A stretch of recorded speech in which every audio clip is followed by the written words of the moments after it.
running up the score. Jerry. He just sucks. He's not good. let's just put it out on the table. He's not a good quarterback. Tom. Oh, way to join a team that already won a title. Kevin. Bennett is unique. These guys are unique. They're championship runs. I mean, this one's unique. Let's hope some people still get thrown at and, get hit in baseball. Keep it in there. Right? I can't take this guy serious right now. I dare you to watch it and tweet us. Tell us, you know what? This is a hell of a sport. Where's this been all my life? The New York Jets you know what they need to do with their second round pick? They need to just start taking it and lighting it up on fire. Where's that quarter? Let me look at that one more time. This is Running Up the Score.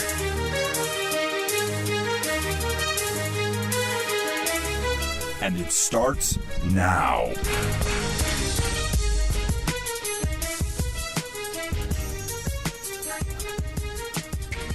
All right, it's time to run up the score. Running up the score with Jerry Napoleonello, 605-562-7085. Press 5 to be heard live. Brought to you by Yell5 Sports app.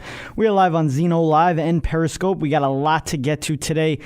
Cowboys get trounced. A lot of questions have aroused now through week 2 with Big D. We'll get into those. Romo was at it again, predicting plays. He's been unbelievable in the box, calling games, basically. As much as everyone wanted LA to have a team, it seems as though LA doesn't care if there's 2 teams, 1 team, or no teams, which carries a question I have for all you sports fans. Would you rather watch a sporting event live or at home? Thanks for joining us today. Got a great show ahead of us, and we're going to go straight into it. As I just gave you the question of the day, you can tweet us at RUTS Sports. You can comment on our Instagram, any Instagram post at RUTS Sports as well. You can go to our Facebook page, like us on Facebook. It is as well Running Up the Score. You could check that out. I think if you type in RUTS Sports, you'll get to it. And you could comment on that. You could comment on Periscope. I want to hear what everybody has to say because I know my answer, and I'll give my answer in a little bit. But, it's just, it carries a question when you're looking at the way that the LA Rams and the LA Chargers combined with their attendance still did not match USC's attendance. So that just it should have the NFL moved not just 1 team but 2 teams to LA. Does it really matter? Do you think people care about that in LA? There's so much other stuff going on. You have 2 baseball teams, you have 2, basketball teams.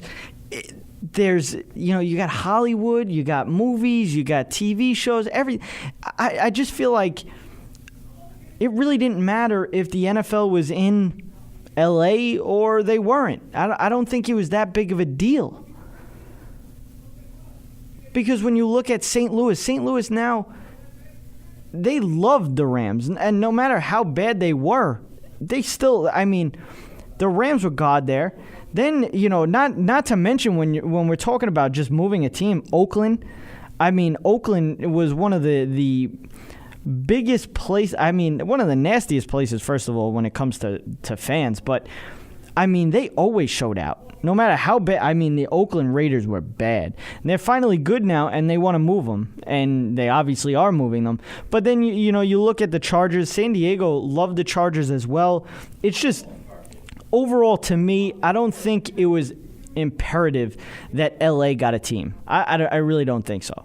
But I want to hear what you guys have to say about, would you rather go to a sporting event live or would you rather watch it at home? Because when you really think about it, TV has really changed immensely since years past. So I mean, I could sit on the couch right now and watch every one of those football games on Sunday. The same thing goes for baseball. You can watch every single baseball game. It's not like the old days. And this is why I think, and I've always said this with the All-Star games, it kind of takes away from the All-Star games because you've already seen every All-Star. Back in the day, you weren't able to see them unless they played in the All-Star game. That's why the All-Star games were so big then. So, to me, I want to hear what you guys have to say.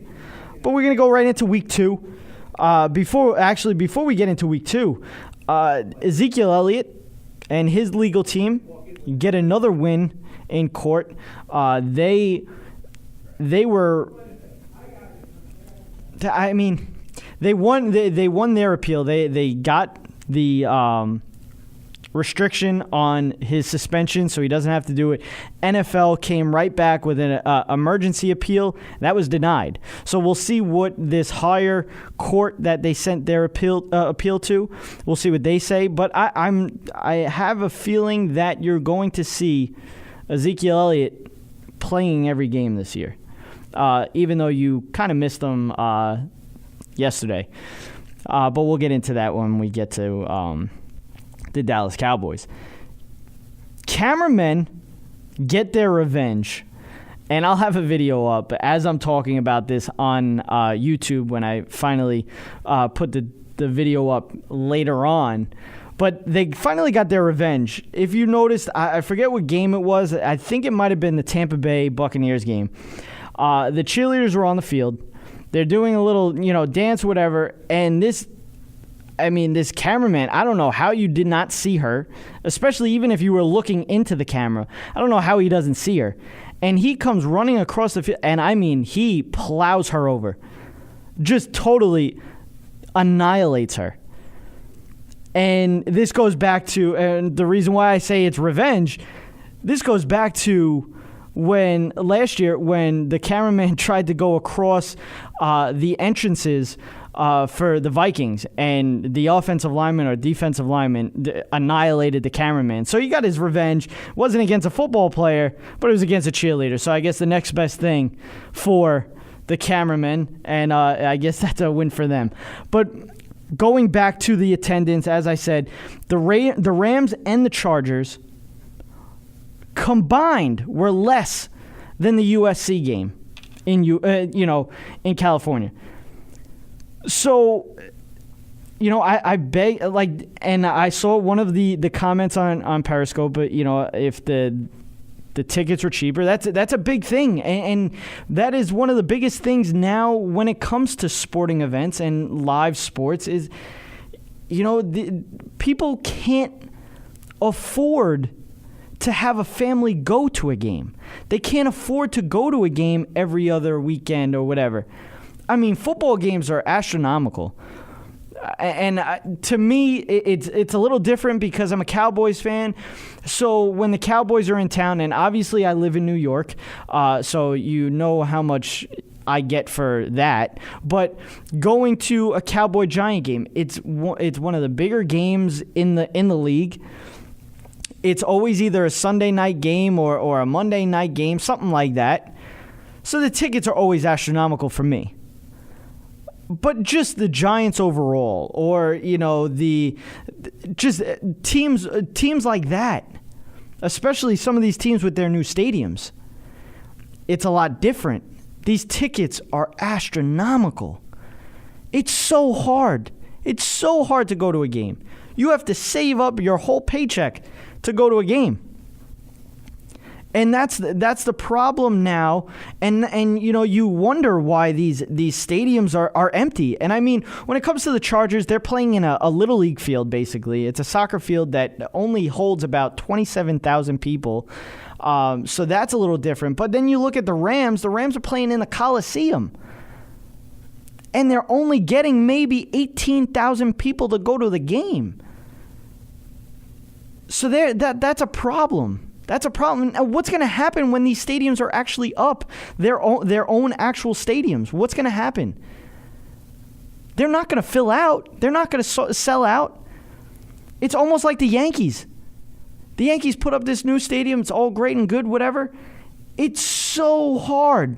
It's so hard to go to a game. I used to go to at least 10 games a season. I'm barely even going to 1 or 2. Unless you want to be up in the nosebleeds. There's so many things, and I just saw concessions as well. Concessions, I mean, it depends on where you are. I mean, you go to a Yankee game, and obviously, I'm saying all of this because I've been to MetLife Stadium to see a Cowboy Giant game. I've been to Yankee Stadium, obviously, to see a Yankee game. I've been to Citi Field. I've been to Nassau Coliseum and the Barclays Center, Madison Square Garden, anywhere in New York I've been to. And I mean, Madison Square Garden, let alone, I mean, you want to go see the Knicks. My God. You have to put up your house. And not only that, you're going to see a terrible team. It's not even worth it. So to me, I mean, just the prices are crazy. And when it comes to LA, they don't need football. They don't need the NFL to be in LA. There's so many things to do in LA. There's so many things to do that people are not going to want to go take a Sunday and go to a football game, especially when there are new teams. I mean, how many people in LA are Rams fans? How many people in LA? I mean, maybe you could find some Chargers fans in LA because I mean San Diego is obviously in the same state, but whatever. But, I thought it was very telling when it comes to, because the Rams didn't sell out their first game either. It wasn't even close, obviously. But, we move on to Tony Romo. Tony Romo so far has done unbelievable in the broadcast box with Jim Nantz. And he did it again. Obviously, he was, he kind of went viral, I guess you could say, last week for week 1, his first game regular season game doing it. He predicted maybe 4 or 5 plays.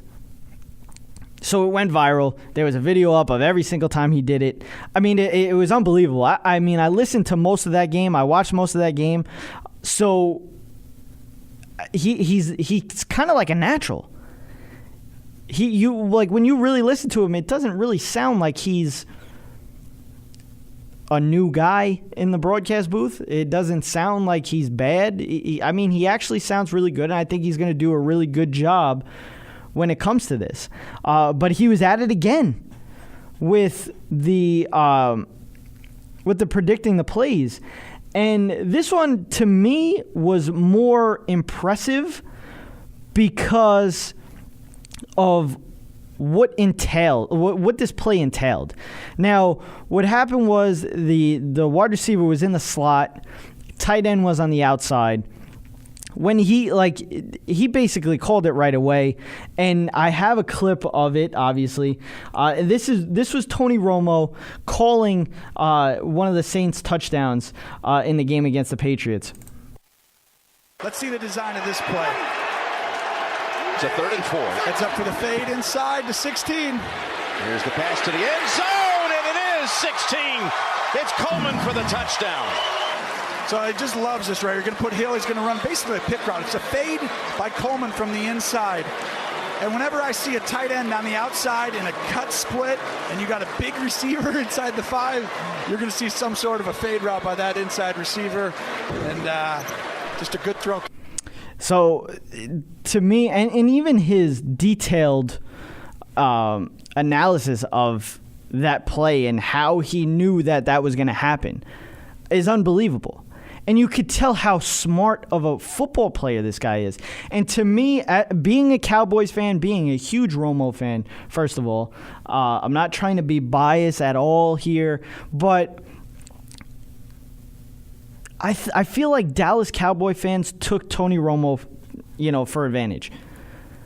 When you really look at the Cowboys now, and it's going to really go into what I have to say when we get into the Cowboy game in a little bit. But just, they took him for advantage. You know, they didn't realize what they had in Tony Romo. They really don't. I do. But, you know, people call me, you know, biased, whatever. But, you know, I just thought it was, I thought he's doing a great job. But, you know, I want to go back to that question. And to me, would you rather a sporting event at home or live?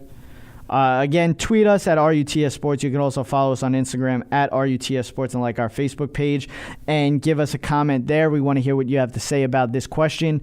It'll be on YouTube as well. But to me, it's all about being live. It's all about going to a live event. I love it. I hate the prices, obviously, but it's all about going to a live event. There's nothing like it.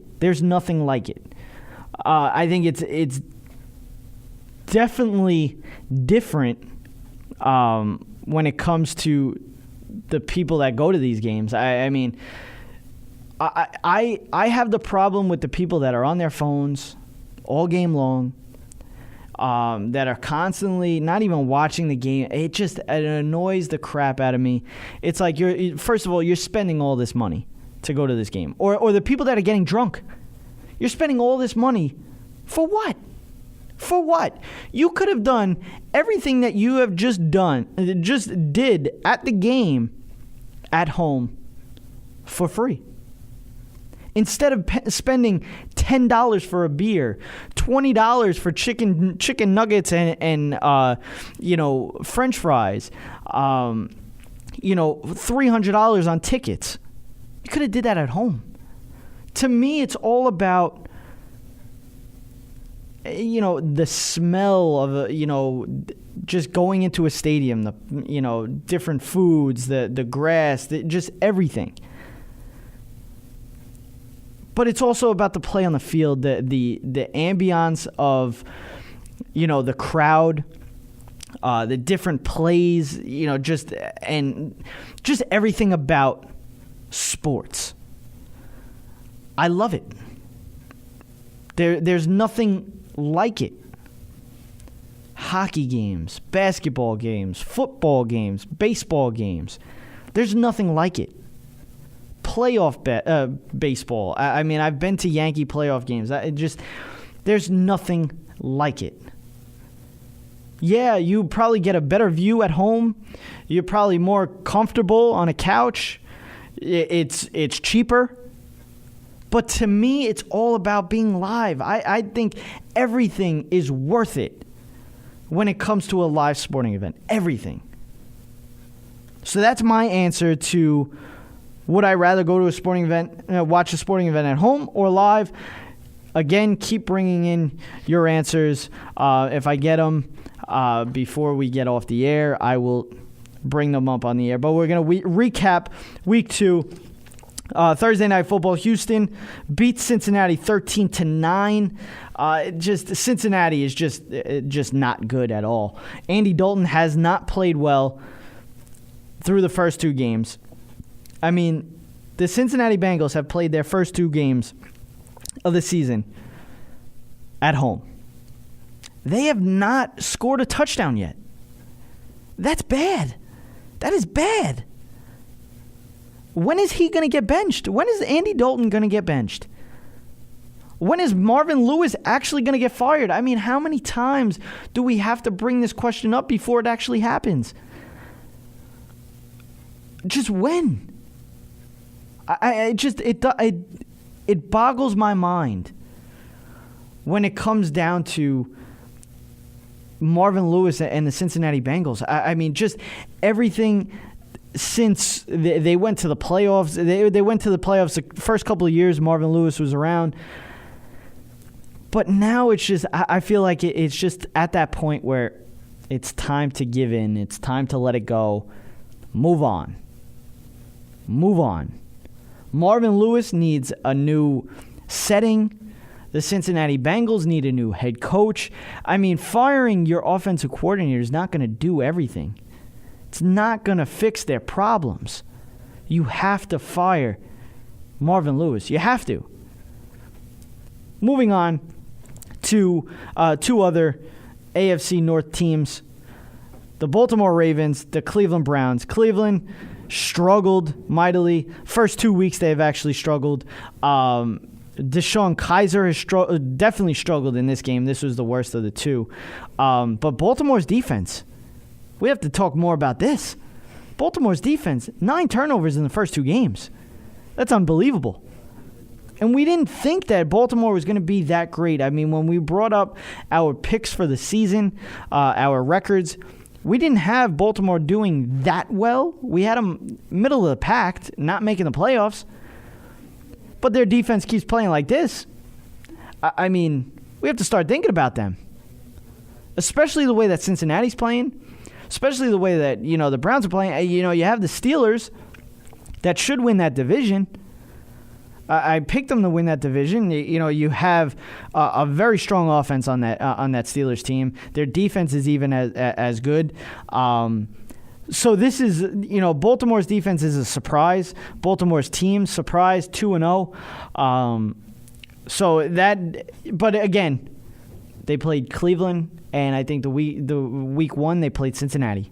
So we'll see what happens when they actually play a good team. Carolina beats Buffalo 9-3. Cam Newton still struggles. That's a problem.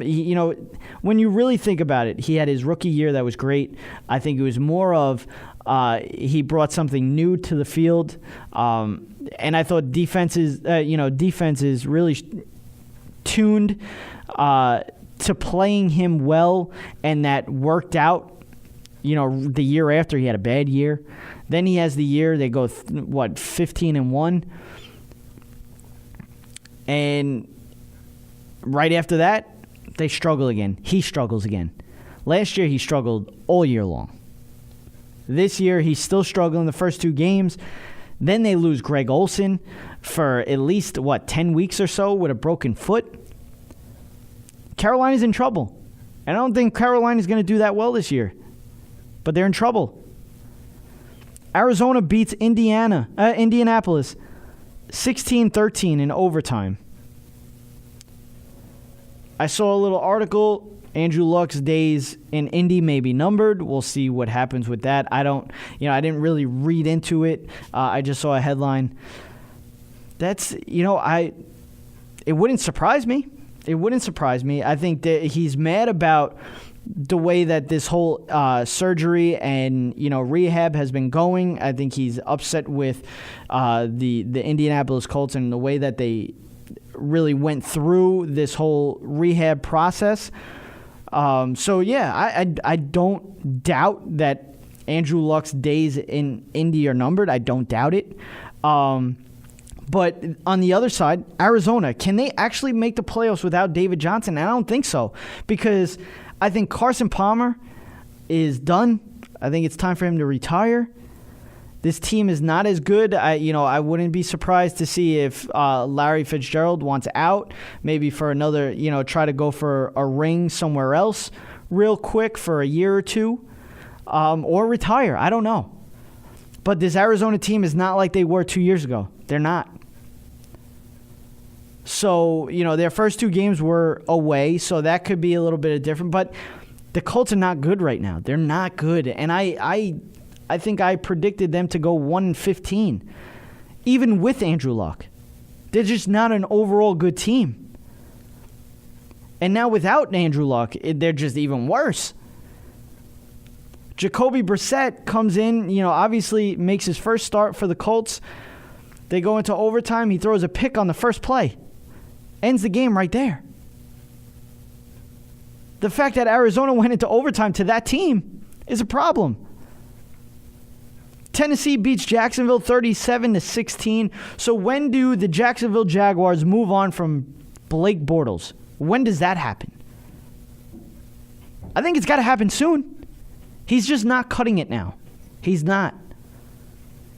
They got to think of something. And I know that they're probably, Chad Henne, not the best backup, but,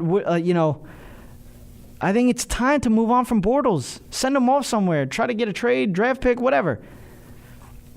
Philadelphia loses to Kansas City. Kansas City, Alex Smith shines again. So do we put them in the conversation of being the best team in the NFL? I think you have to have them in the conversation. I really do think you have to have them in the conversation. Kareem Hunt really turned this team around. I mean, when the Kansas City Chiefs had Jamal Charles, they were a solid team. And I think that's what they've been missing the last 2 or so years, was a run game. Alex Smith is a game manager. We all know that. It's not a knock on him.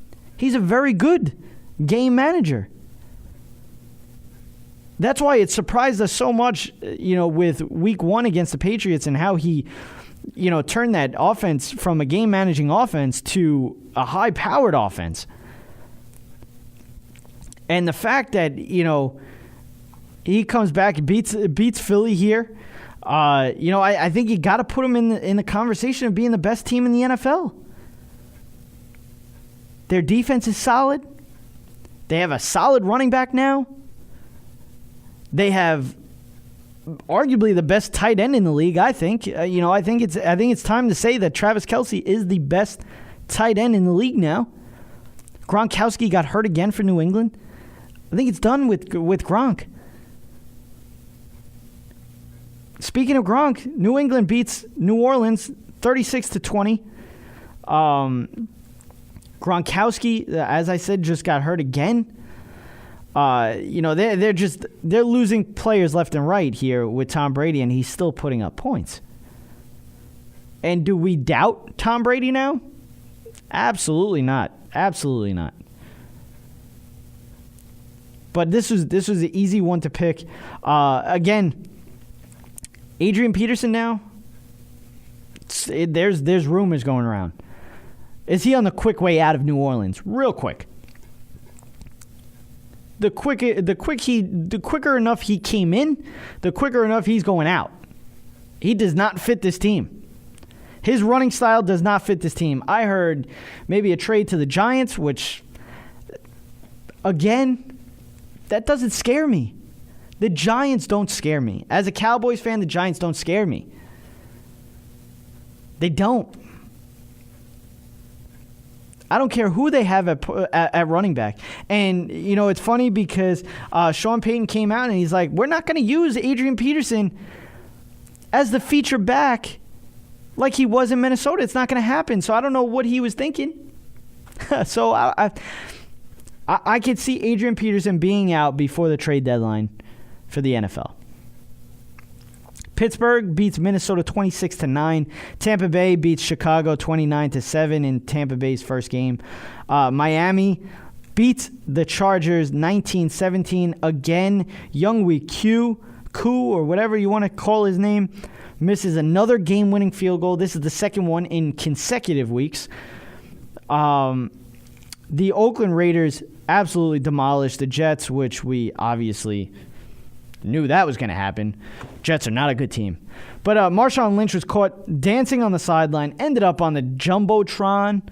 He was hyping up the crowd. I loved every minute of it. I didn't care. Jets fans did. Jets players did. But I didn't mind it. Marshawn Lynch is just having fun. The guy's back. You want to have likable players in the NFL. That's what you want. That's what the NFL wants. That's why it's not a big problem. Yeah, it's going to be a big problem. But if you don't want Marshawn Lynch to start dancing on the sideline, stop him. Guarantee you stop him. He ain't dancing. Then another interesting thing that happened in this game. The Oakland Raiders were at the red zone. They were in the red zone. They were at about maybe the 2-yard line. And you would think rush to Marshawn Lynch. Little handoff to Marshawn Lynch. Well, that was the play, but then they audibled. And the audible is what caught everybody's ear. And I have it here. So listen to, and you're going to hear it 3 times because it goes, they don't say it 3 times, but it gets rewound in the sound that I have. So just listen to it. And it's pretty funny. It kind of made me chuckle. And now it's beast mode time. Hey, Seattle! Hey, Seattle! Hey, Seattle! Ryan! Carr making sure everybody's on the same page. Express! That's it! First and goal. Carr, fade, up in the air. It's caught! Michael Crabtree, touchdown, Oakland. So the audible was, hey, Seattle. And then they threw it at the goal line. It's a little bit of a troll action there. I thought it was awesome, though. I thought it's hilarious. Dallas absolutely gets trounced on by the Denver Broncos. Dak Prescott was not very good. And people may say, it's not on Dak. Everybody played bad. Whatever. I heard it on the radio. They don't think that Dak, it should be on Dak's shoulders. I do. I 110% I do. Because he did not play good. He didn't. And this was what every Cowboy fan worried about. Was, can Dak Prescott take over a game without anybody else? Without Ezekiel Elliott? Can he take over a game? The answer is no. And I've said this. He's not a guy that's going to take over a game. He's an Alex Smith type guy. He's a game manager. The Cowboys are missing that big play threat. They don't have it anymore. And you know what? Someone else feels the same way. And he was on the Fox broadcast. And I hate everything about Troy Aikman, with everything that he says about the Dallas Cowboys. He had it perfectly. He had it perfectly, and I'll read you the quote that he said on the broadcast. They lost out on some of the big plays that they used to get when Romo was quarterbacking. They haven't been able to get any big plays this afternoon. So this is huge. I'm not the only one saying it now. The Cowboys are missing a lot without Romo. They took him for advantage. That's all you can say about the Dallas Cowboys and the Dallas Cowboy fans. They didn't know what they had with Romo. I mean, before DeMarco Murray, when did Romo ever have a run game? And when he did, the guy was unbelievable. But every year, they were unbelievable. With Romo, his numbers were unbelievable. Every year.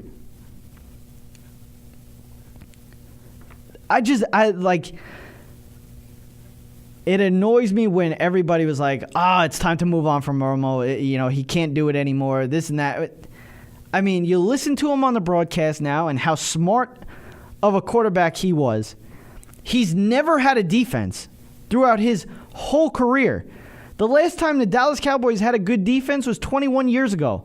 Stats will show you that. 21 years ago. The last time the Dallas Cowboys had a good defense. In almost every year but his last 2 years, Romo never had an offensive line. That guy ran for his life every single game. But he still put up numbers better than any other quarterback. Or at least up there with with the big time quarterbacks like Peyton Manning, like Tom Brady, like Drew Brees. He was an unbelievable quarterback. And the Cowboys are missing that now. If there's no Ezekiel Elliott, there's no Dallas Cowboys. And this is, right here, is the question that we had last year.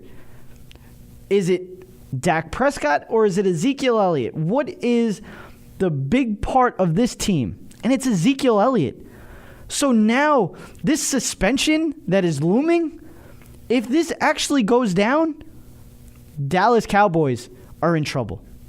And for people that think it's Des Bryant as well, first of all, the play calling is horrendous.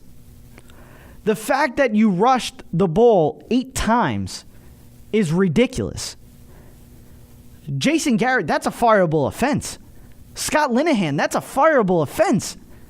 that you have the best, arguably the best running back in the NFL, no matter how bad of a game he's having.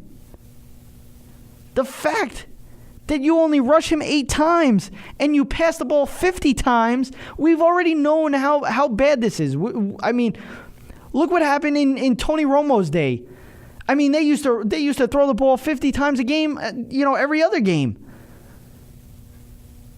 And it didn't turn out well. Romo starts to throw it 20 times a game with a good run game. They're 13-3. Dak Prescott is not Tony Romo. Tony Romo can put a team on his back. He's shown it plenty of times. Dak Prescott can't.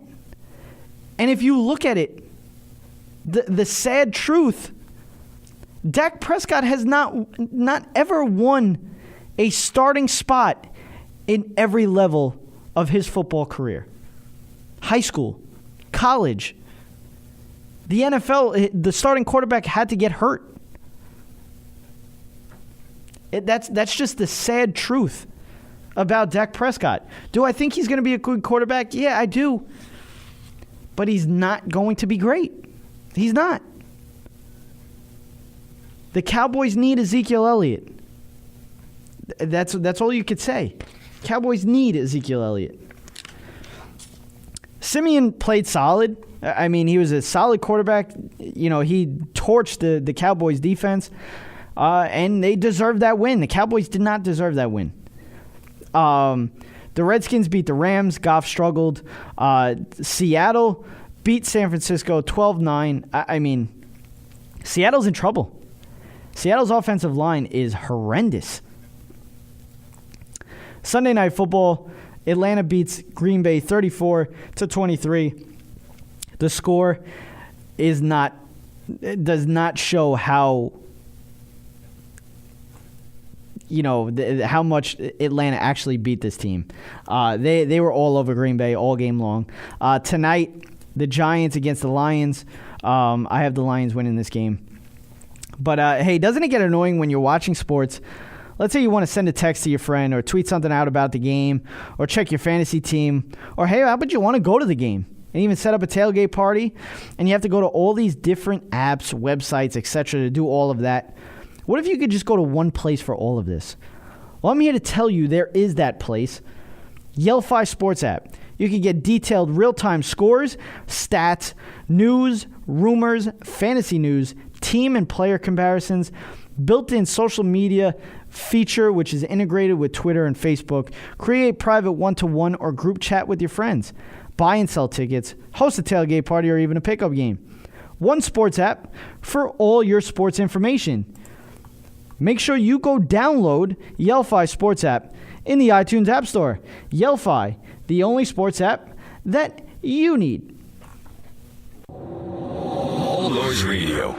Powered by the Connecticut School of Broadcasting. All Noise Radio is an internet radio station that's fully produced by graduates of the Connecticut School of Broadcasting. From modern rock to old school hip hop, country to classical, news, talk, sports, and more. It's the noise you can't ignore. Log on to allnoiseradio.com. Fire up the station. Find out more about your favorite jocks. Get the latest CSB news and more. Plus, you can take All Noise Radio with you on the go for free. Just download the Live 365 app to your iPhone, iPod Touch, or BlackBerry and search All Noise Radio. Check out tomorrow's broadcasters today at allnoiseradio.com. Powered by the Connecticut School of Broadcasting. Hey, this is Jerry Napoleonello, host of Running Up the Score. We are live once every week at 7 p.m. Eastern, where we hit on all the top headlines in the world of sports.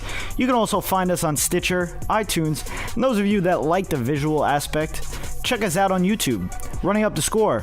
We run up the score on Sports Radio. Cyberstation USA is the future of radio. Get your business into the online future at the world's largest internet radio station. From banner placement on our homepage to any of our broadcaster stages, commercials on our video player, audio spots on any of our shows, or at the beginning of any of our on-demand broadcasts. Cyberstation USA offers competitive rates with a worldwide reach. A fully integrated one-stop shop social media broadcast platform. For more information, please contact our sales department at Cameo at cyberstationusa.com.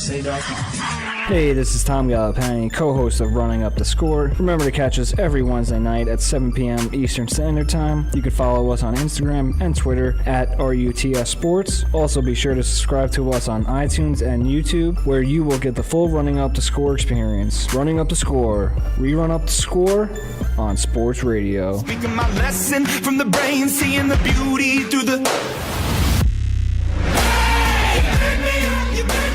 Now back to Running Up the Score. Here's Jerry.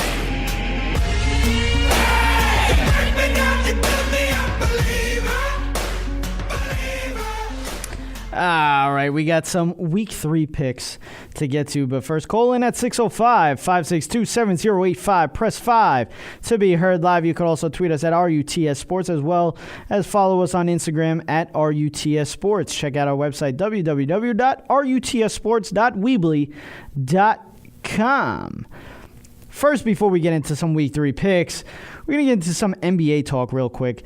Kobe Bryant will have both of his numbers, the number 8 and the number 24, retired this year with the LA Lakers. It is definitely something that had to happen. I'm surprised it took this long. I mean, this guy is one of the best ever in the NBA. He deserves it. He stayed with the Lakers his whole career. It's deserving, and he definitely deserves to have a statue up. And I thought, and I saw this on Twitter, I think it was a good idea. I think that they should have the statue outside, maybe next to Shaq, with the number 8 maybe on his chest, or the 24 on his chest, and the number 8 or the number 24 on his back. Either way, one number on the front, one number on the back. I think that's the best way to do the statue. But he deserves it, and I'm happy for Kobe Bryant, so that's great. But moving on to some maybe awkwardness, I guess you could say. It was just a little weird. He was on, Kyrie Irving was on First Take today, and I have it here.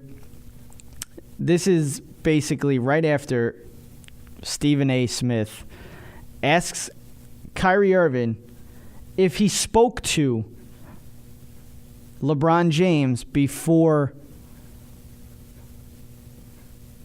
demanding the trade. And this is what Kyrie Irving had to say. Let me go someplace else. Did you speak to LeBron James or talk to LeBron James before you and your representatives met with ownership and let them know that you wanted out? No. Why not? Why would I have to? I'm not saying, no. I'm not implying that you have to at all. Yeah. But he's the best player in the world. He's a superstar. He's considered the leader of the team. Your teammate, who you speak glowingly and very highly about. Mm-hmm. And if you don't want to play there anymore, even though it was a personal decision, chances are, if you don't speak to somebody about it, they might take it personally. Yeah. Do you care about that at all? No. It's his future, his life. Kyrie, I think that we're forgetting one important thing. I think we're getting one important thing. Okay, sure. Stephen A., as you sit up here, and Molly and Max, as you guys are professionals, I don't think that you owe anything to another person in terms of figuring out what you want to do with your life. And it's not anything personal. I'm not here to tirade anybody. I'm not here to go at any particular person or the organization, because I have nothing but love for Cleveland. I have nothing but love for the times that I spent there.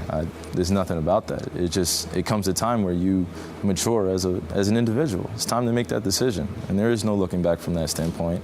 There is no time to figure out how to save someone's feelings when ultimately you have to be selfish in that and figuring out what you want to do. And it wasn't about me not wanting to win. It wasn't anything about that. It was I want to be extremely, extremely happy, in perfecting my craft. And that was the only intent that I have in all of this. And I think that it got much more attention because everything else started coming out from who would think that their important opinion mattered most. Right. And I saw previous players, I saw past players, I saw current players speaking on something that had absolutely nothing to do with them. Yes. I'm appreciative of their comments, But at the same time, it's ultimately my decision. So I agree with him 110%. I do. Why does he have to say anything to LeBron James? Why? So when he brings it up, LeBron James could, get it first and get out of there first. It doesn't. He doesn't owe anything to LeBron James. I mean, Kyrie won LeBron James a ring. I don't believe in that. You got to tell your teammate. No. You want to tell. He went to the right people. Let them know. That's it. He doesn't owe anything to LeBron James. He doesn't owe anything. Come on. Stop it. It's stupid. It really is stupid. But we're going to move on to the NFL. Week 3, we're going to get into some picks here. And then I'm going to get into some fantasy sports, fantasy football. I'll give you a lineup that I think will work out for you if you want to. Maybe at least just take some players that I put in, whatever. But we'll start off with the Thursday night game. As I said, Monday night, obviously tonight, we haven't picked our, we haven't gotten our picks in the first 2 weeks. We totally forgot it last week. We went off the rails. We totally forgot it. But I'm giving you my Monday night pick. I picked Detroit to beat the Giants. But now going into Thursday night, another Thursday night football snooze fest. San Francisco defensive line looked very good versus the Seattle Seahawks, but they will not get to Goff in this one. Low-scoring affair. Rams defense dominates, I believe, and the Rams win this game to move to 2-1, and San Francisco moves to 0-3. Then we go on to Sunday's games. A 9:30 a.m. Eastern game. Baltimore Ravens and Jacksonville in London. The London games begin. Baltimore defense has been lighting it up in the first 2 games. Bortles is still Jacksonville's quarterback. In these London games, you have to rely on your defense, and Baltimore is the better defense, not by much, but Jacksonville offense won't get anything going.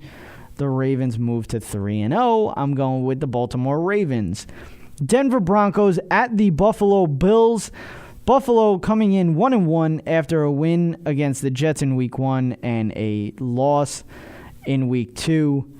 A 9-3 loss, by the way, but whatever. Denver going in 2-0 after a big win against the Cowboys. Denver's offense and defense lit it up against the Cowboys. Buffalo is just overall not a good team, although it's very tough for a team to come into Buffalo, first of all. But with that being said, Denver wins in Buffalo pretty handily. The New Orleans Saints coming in at 0-2 against the Carolina Panthers 2-0. Although Carolina is 2-0, that doesn't tell the real story. They played the 0-2 49ers and the 0-2 Browns. Cam Newton hasn't been great. He left the game yesterday with an injury on although he made it back. New Orleans is desperate for a win, and I think the Saints pulled this one off in an upset. Obviously an upset in points, wise, but whatever. Pittsburgh 2-0 at Chicago 0-2. Martavis Bryant reached the end zone this past week. I think Steelers officially show how dangerous their offense can be. Le'Veon Bell runs for at least 100. Antonio Brown gets 100 and a touchdown. Bryant gets in the end zone, and Ben goes 300, 4-0. Steelers win big in Chicago. Atlanta 2-0 at Detroit, 1-0. Obviously, we haven't seen the Monday night game yet, but I'll even put them at 2-0. You want me to put them at 2-0? I'll put them at 2-0. Atlanta is making everyone eat their words on the so-called Super Bowl slump. They have not slumped in the slightest. The 34-23 win over Green Bay, as I said, wasn't as close as the score showed. Their defense played well. Their offense was as high-powered as the best in the league. Detroit has the Giants tonight. I think they win that game to move on to 2-0, but Atlanta hands them their first loss. Cleveland 0-2, Indianapolis 0-2. A tale of two bad teams. Jacoby Brissett got the start last week, threw a costly interception in overtime that led to a game-winning field goal. Kaiser has his worst of the two losses last week, although I think someone will finally get a W, and I think that someone will be the Cleveland Browns. Yes, I said it, the Cleveland Browns. Tampa Bay 1-0 at Minnesota 1-1. Tampa Bay finally got to play their first game this past week because of Hurricane Irma canceling their first. Tampa Bay didn't let that hinder their play as they picked up a big 29-7 win over Chicago. I think Tampa Bay continues the winning trend this week. Minnesota has QB issues. Bridgewater won't be back until midseason. Hopefully, Bradford, who knows when he'll be back. Mike Zimmer gave a pretty vague answer when talking about Sam Bradford, so I think Jameis gives it to Minnesota, and Jameis and the Tampa Bay Buccaneers get their second win of the season. Houston 1-1 at New England 1-1 as well.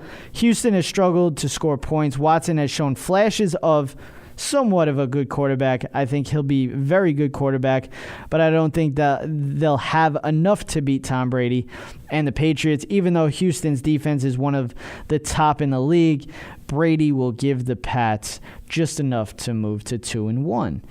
Miami 1-0 at the New York Jets 0-2.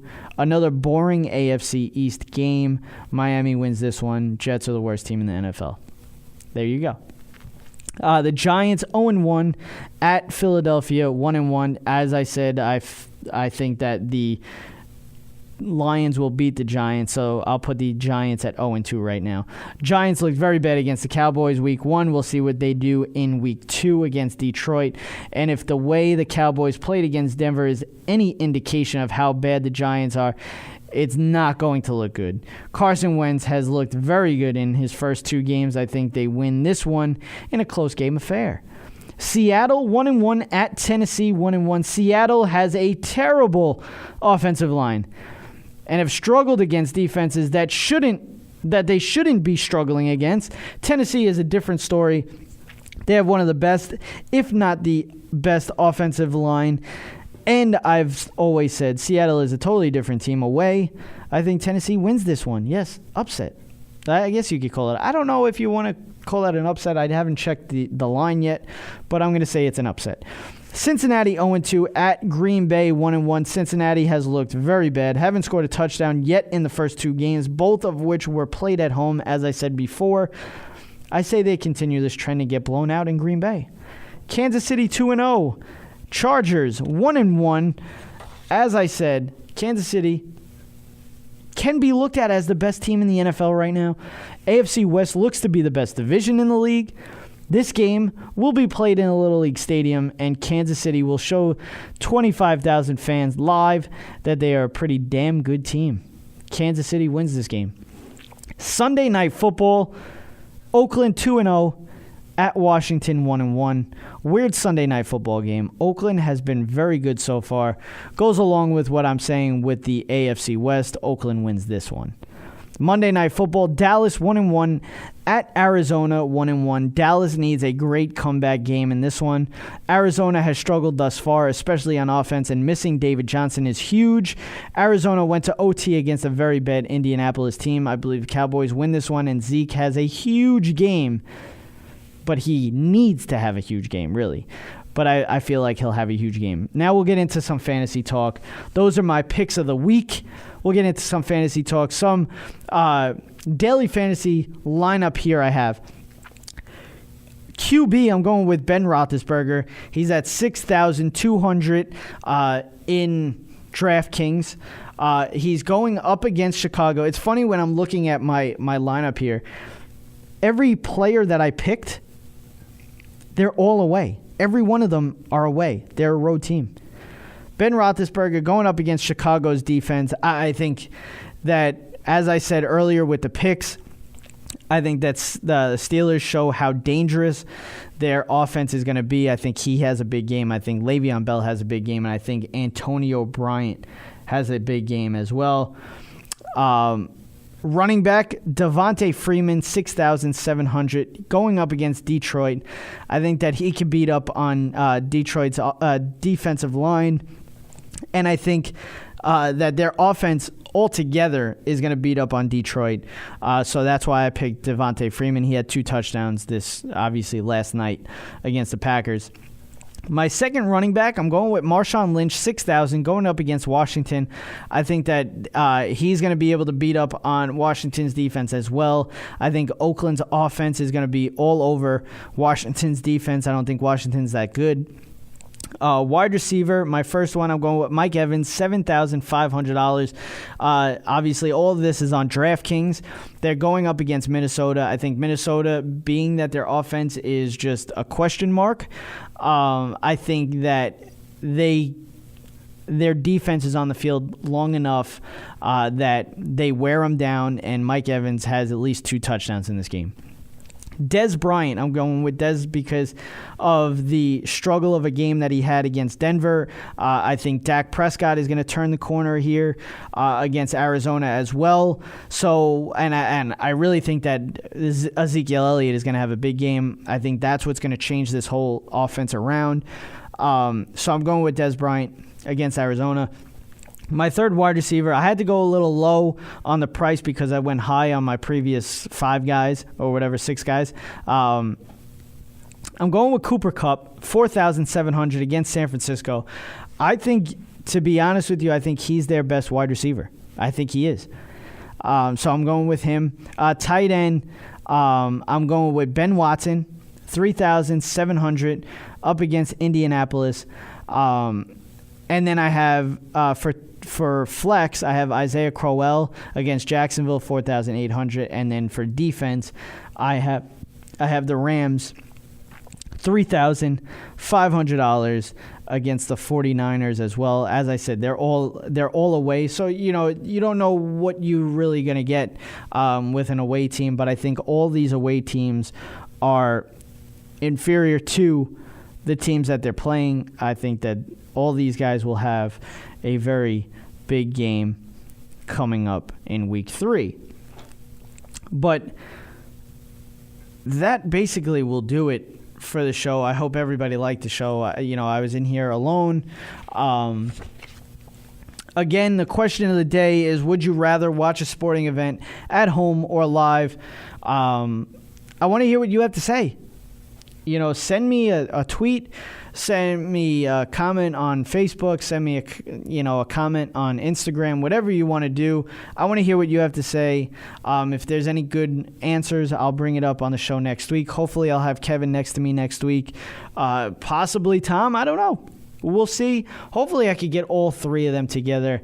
We have some big news with Tom, and we haven't gotten able to bring it up on the show yet. If he doesn't come in, I'm going to have to bring it up. It's just going to have it happen. But I hope everybody liked the show. But again, that will do it for running up the score. There's a lot to get into today, and I'm pretty sure I hit on everything. Thank you to our sponsor, Yellfi Sports App. You can download the app from the iTunes App Store by searching Yellfi. It's spelled YELLFY. Make sure to follow me at Jerry RUTS Sports, Tom at Tom RUTS Sports, and Kevin at Kevin RUTS Sports. We'll shoot you a follow back. It's a great app. But that will do it for running up the score. Thank you for joining us today. We'll be back next Monday talking sports once again. As I said, that will do it. I am Jerry. Be breezy. Be breezy. And it is all over! You've been listening to Running Up the Score. We run up the score on Sports Radio.